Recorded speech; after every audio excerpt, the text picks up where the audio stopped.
Hey Frac crew, welcome back. This is Jared with Frac Daddy Barbecue. I'm going to tell you something.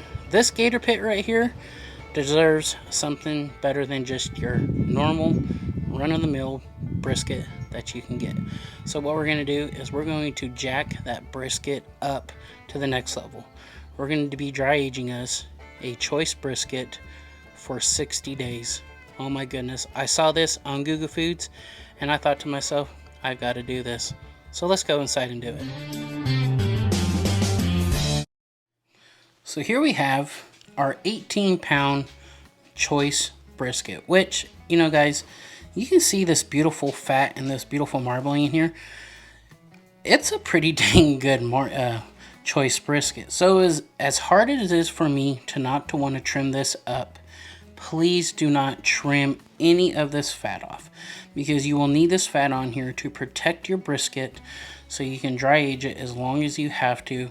When it forms that pellicle, you'll be taking that pellicle off and you'll be left with beautiful meat. Now you will lose quite a bit of meat during this, but it's going to make it so much better. Alright, this was a two-person job.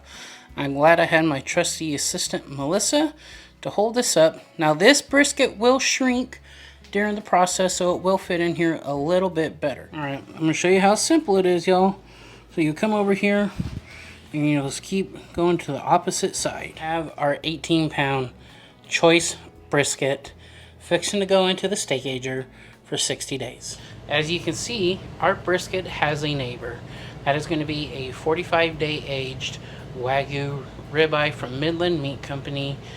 And over there is the choice brisket that we got from our local HEB that we're going to be doing for 60 days.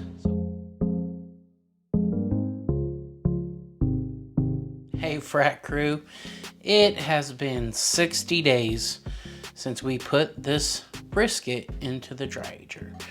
Now the whole reason I did this brisket was, like I told you, I've been watching Guga Foods in his 60-day dry aged brisket.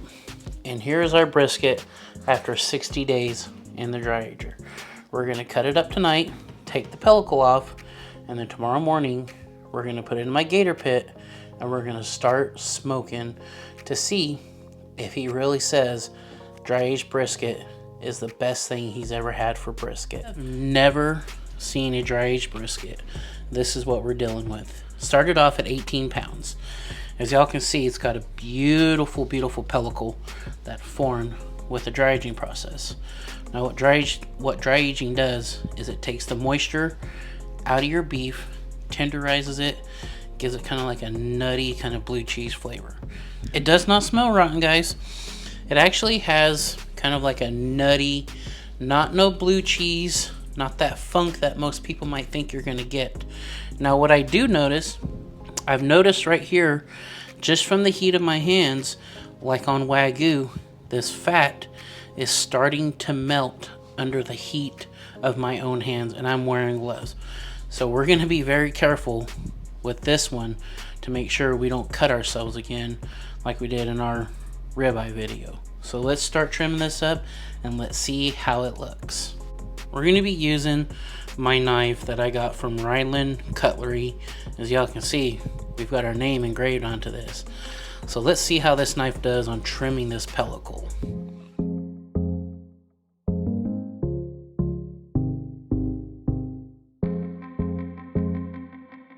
I want y'all to see, look at this marbling right here.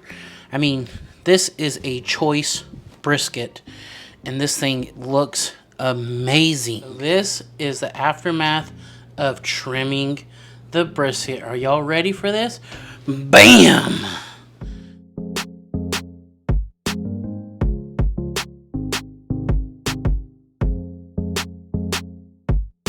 Look how beautiful this is.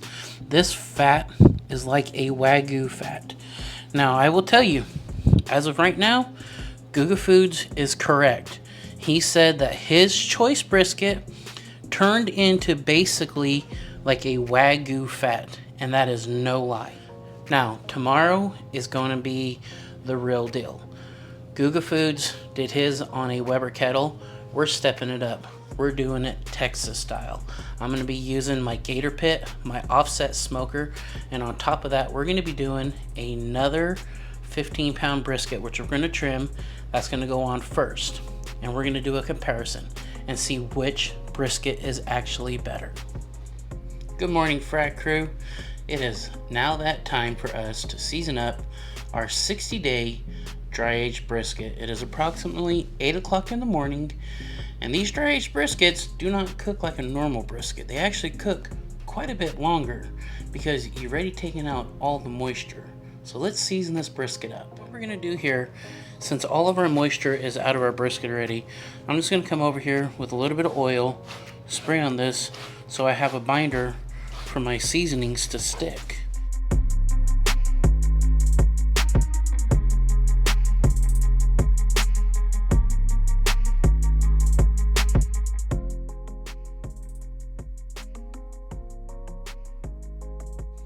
Now, some of the biggest things that I have noticed with this brisket, for one, we've only had this on since 8 o'clock. It's now 12:30. And you normally don't see these kind of temperatures within this time. You're normally seeing these temperatures within about 6 hours of a cook. Now, usually in a cook with a normal brisket, you're cooking out all that water, and that's what takes the longest time. Second off, this thing's cooking up way different than I've ever seen before. The same smell that you get with that dry age is that same smell that's coming off of this. It's definitely got that nuttiness. Doesn't have that blue cheese funk, but I guarantee you this thing's gonna taste totally different than a traditional brisket that you would find at any smokehouse or in any supermarket. Okay guys, so our brisket has been resting for about 3.5 to 4 hours, and I want to show you something. So look at all this fat that has rendered from our dry aged brisket. We're going to save this and we use this for beef tallow. So it's finally time to slice up the brisket. Now, I was totally shocked at how this brisket actually turned out. The cooking of this brisket was not like any normal brisket. Normally a full pack of brisket takes 14 to 16 hours. This only took 8 hours. So for my very first time dry aging a brisket, I was very surprised at how actually moist the flat was. Normally that's your driest part of your brisket, and it sliced up very nice. Now, it didn't have your normal bend as a normal brisket would, because it firmed up because we took all the moisture out of it, but there was all the fat that was inside of the meat kind of stayed in there and kept it extra moist. So you're going to see right here, we're going to have a plate. There's option A and option B. Now, I did cook a regular brisket on my offset smoker on my gator pit, since I did both of them on the gator pit. Now, option A was your dry aged and B was a regular brisket. There was a total of 7 of us that were going to try this brisket, and none of them wanted to be on camera because they're all very camera shy. So Melissa and I, we kind of had a little sneak peek on the taste of it, and at first I really thought the brisket had a really great taste, and it was very different than your normal brisket. Now, everyone else who tried it, they were not a big fan of it, and they said that it was not their favorite in some other choice words, but I kind of enjoyed it on the flat part.